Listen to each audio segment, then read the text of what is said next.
Assalomu alaykum hammaga. Bugun sizlarga to infinitivni qanday qilib advanced darajada ishlatilishini 6 ta holatini tushuntirib beraman. Birinchi holati purpose. Siz agar biror bir qilayotgan ishingizni maqsadini aytayotgan holatingizda siz ushbu to infinitive holatini ishlatishingiz kerak bo'ladi. Misol uchun I am attending the course.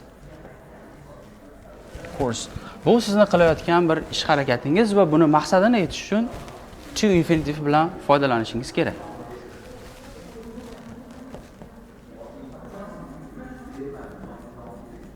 To learn, ya'ni o'rganish uchun degan holatda biz to ni ishlatamiz, for ni emas. I'm attending the course to learn. Ya'ni men kursga qatnayapman o'rganish uchun. Bu birinchi holat. Ikkinchi holati after adjectives. After adjectives. Ya'ni sifatlardan keyin biz to infinitive ni ishlatishimiz kerak bo'ladi. Misol uchun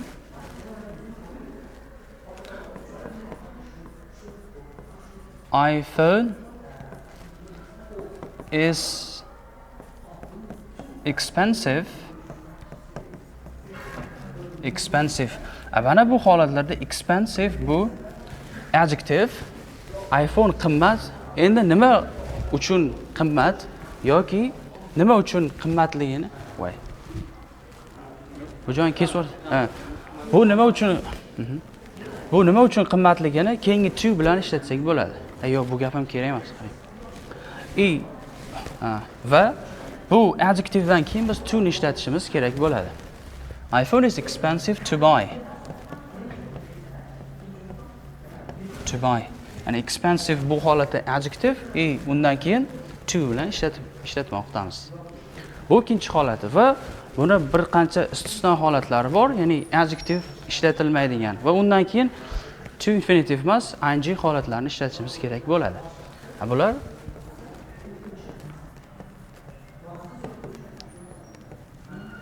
worth va pointless.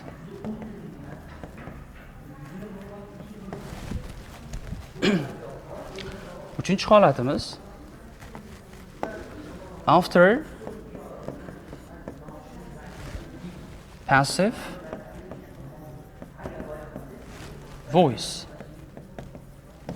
Passive voice holatlarda ham biz to infinitive ni ishlatsak bo'ladi. Masalan,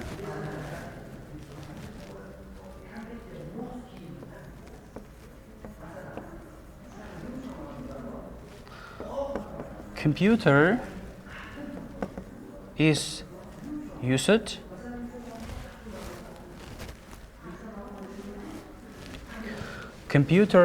used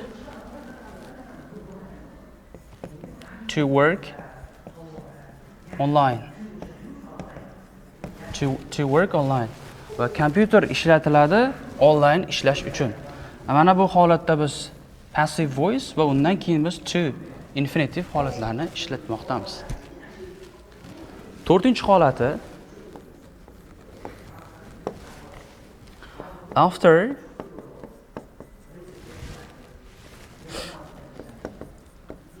indefinite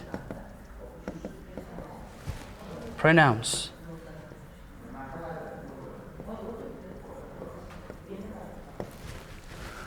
After indefinite pronouns. Indefinite pronouns bular someone, somebody, nothing, nobody shu kabilar indefinite pronounslar turkumiga kiradi. Masalan,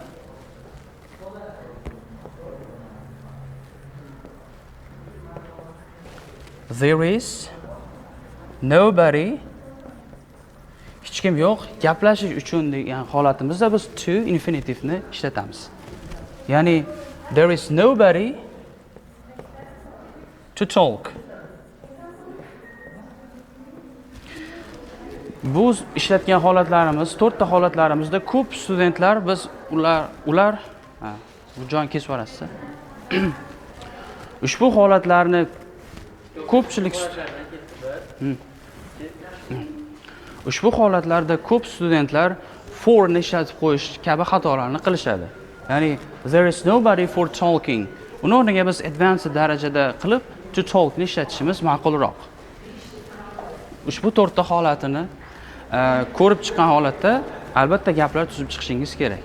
Va nihoyat 5-holati after question words. Ya'ni so'roq so'zlardan keyin biz to infinitivni ishlatsak bo'ladi. Misol uchun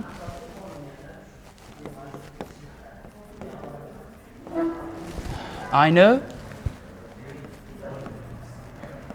what to watch. Men nima ko'rishni bilaman degan holatda ishlatmoqdamiz. Yana bir misol.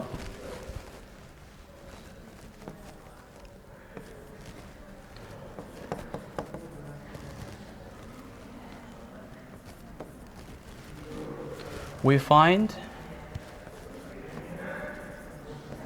where to go. Biz qayerga borishimizni yoki biror bir boradigan joyni topdik ma'nosida ishlatsak bo'ladi. Lekin bu holatda ham bir ishlatib bo'lmaydigan istisno holati bor. Bu why. Biz why dan keyin to infinitively gaplarni ishlata olmaymiz. Faqatgina for ing ishlatsak yoki ing holatini o'zini ishlatsak yaxshiroq. Nima bu? Why ni ishlata olmaymiz to infinitively holatlarda. Oxirgi va so'nggi ishlatadigan qoidamiz bu after time sequences. Time sequenceslardan keyin biz to infinitivni ishlatishimiz kerak bo'ladi. After time sequences. Time sequences bu first, second, the last, birinchi, ikkinchi, uchinchi, to'rtinchi shu kabi so'zlar ingliz tilida time sequences bo'ladi. Masalan, I was the last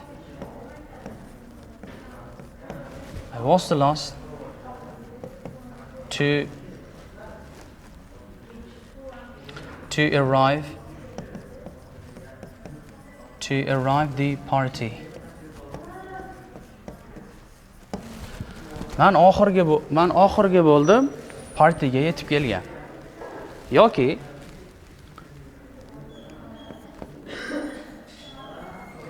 they are the first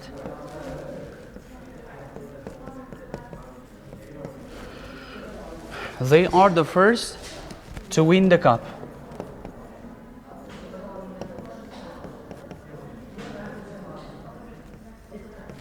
Ya'ni ular kubokni yutgan birinchi bo'lishdi.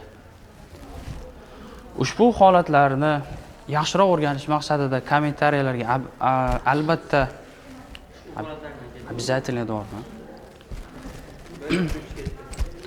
Ushbu holatlarni yerga qarab qoldim. Ushbu holatlarda siz o'zingizni qanday qilib ishlatishingizni tekshirmoqchi bo'lsangiz, albatta kommentariyalarga gaplar tuzib qoldiring va gaplarni shaxsan o'zim tekshirib beraman.